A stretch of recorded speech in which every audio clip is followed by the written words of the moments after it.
Selamat pagi, Assalamualaikum. Hari ni kita akan buat serunding yang banyak yang minta nak serunding. Jadi pertama sekali kelapanya harus digoreng tanpa minyak dalam masa 10 ataupun 15 ataupun hingga 20 minit. Dan kelapanya yang tak ada kulit hitam tu lah. Jadi lepas tu baru kita buat second part, iaitu kita tumiskan rempahnya untuk nanti diletak kepada dalam kelapa ni. Jadi ni saya dah tumis sebab saya tak nak tunggu lama-lama. Okey, ni rempahnya adalah cili kering, bawang kecil, bawang putih, bawang besar, buah keras, dan juga ketumbar dan juga jintan. Ada yang tanya kalau pakai jintan serbuk boleh atau tidak. Jintan ataupun ketumbar serbuk tak berapa sedap kalau jadi. Jadi kita beli yang biji-biji tu, kita blender sekali dengan bawang-bawangnya. Okey, ni saya dah dah tumis. Dan ada juga yang berkenan, kadang-kadang kita tengok dari serunding ada daging. Boleh letak, kita beli daging cincang Kalau ada yang kata saya tak nak daging cincang, nak daging biasa tu boleh. Boleh beli daging goreng, sebab daging goreng lebih lembut, cepat lembut, dan potong tipis-tipis sekali. Baru kita masukkan. Jadi ni rempahnya telah saya masukkan masa sekarang ni lah. Jadi dah lepas ditumis, bahan dah tengok ni dah sebenarnya dah kering sikit, dah senang sikit.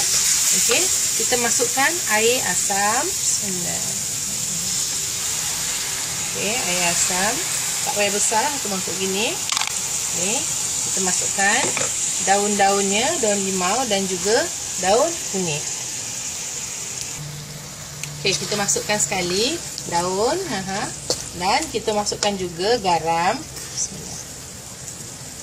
Okay. Dan gula.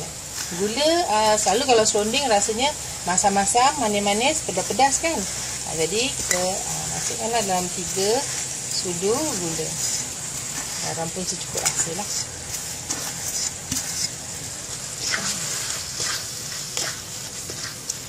Okay. Sebab tu bila kita nak masukkan daging, masukkan dalam time sekarang. Sebab apa kita letak air asam. Jadi daging tu bila kena air, dia lagi cepat lembut. Ingat kalau daging nak kena, ada yang tanya boleh rebus dulu. Kalau rebus saya rasa dah tak meresap lah dengan rempah-rempahnya. Jadi kalau macam ini dia tengah nak masak ni, baru kita masukkan dagingnya lagi senang. Dan ada juga tanya kenapa serunding ada yang tak tahan. Okey, sebab serunding tak tahan, pertama adalah kerana kita tumis bahan-bahan kurang lama. Kita nak cepat kan, jadi kurang lama. Dan ada lagi satu teorinya ialah kelapa tu tak disangar dulu. Maksudnya macam tadi saya cakap, kelapa harus digoreng dulu sampai dia brown color ataupun macam golden brown gitu dalam goreng dalam masa 15 sehingga 20 minit tanpa menggunakan minyak. Jadi nak kena goreng kelapa. Tapi kalau saya rasa kalau nak makan untuk besok kan, satu hari nak cepat, tak payah goreng kelapa pun boleh juga. Okey, ini kita akan tunggu dia start lagi sikit. Kalau rasa macam kurang airnya, asamnya, letak asam tak payah banyak-banyak, sikit-sikit gitu. Air pun mungkin dalam 1 cawan aja gitu. Okey, dan bau dia pun masya-Allah dah naik. Allah. Saya sebenarnya dah lama tak buat serunding. Tapi oleh kerana banyak yang bertanyakan mengenai serunding, memang ibu mertua saya punya serunding memang sedap. Kalau saya tengok dia buat sekali je, bila tengok tu pula lentok je kat tepi. Biasalah saya cakap selalu saya tanya-tanya, mak kenapa gini, mak kenapa gitu. Jadi nasihat juga ni kepada siapa yang ada ibu mentua, yang duduk dengan ibu mentua, tanya-tanya. Sebab resepi-resepi orang tua ni sebenarnya memang sedap-sedap. Jadi kalau kita tak ambil, siapa lagi yang nak ambil? Betul tak Kak? Okay, bila dia dah rempah dah mengering sedikit lagi, kita pun masukkan kelapa. Bismillah. Okey, ini kelapa ni sebenarnya saya dah goreng semalam. Saya ingat nak buat semalam tapi tak sempat. Jadi saya simpan dalam ice box. Pun boleh juga tips tu. Jadi kalau nak buat, kalau penat hari ni, kita buat setengah-setengah jalan. Ni kita dah masukkan dan kita pun gaulkan dia sampai dia rata. Bismillah. Jadi ni kita nak kena selalu anu dia, ratakan dia. Tengok tu warna pun dah bertukar. cantik dah. Dan kita juga harus tunggu sampai dia kering sebab apa? Tadi kan rempah kita dah berair tadi, kita letakkan air asam tadi kan.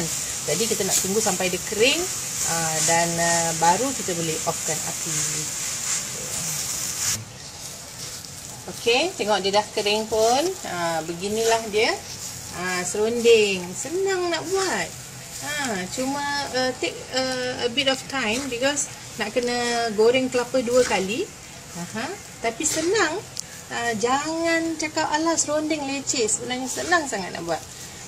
Saya akan uploadkan resepinya. So pada yang dah minta tu, cuba, jangan tak cuba. Kalau tak cuba, kita tak tahu. So yang nak letak daging silakan. Inilah dia serunding daripada Dahlia's Kitchen. Cuba tahu, jangan tak cuba. Assalamualaikum.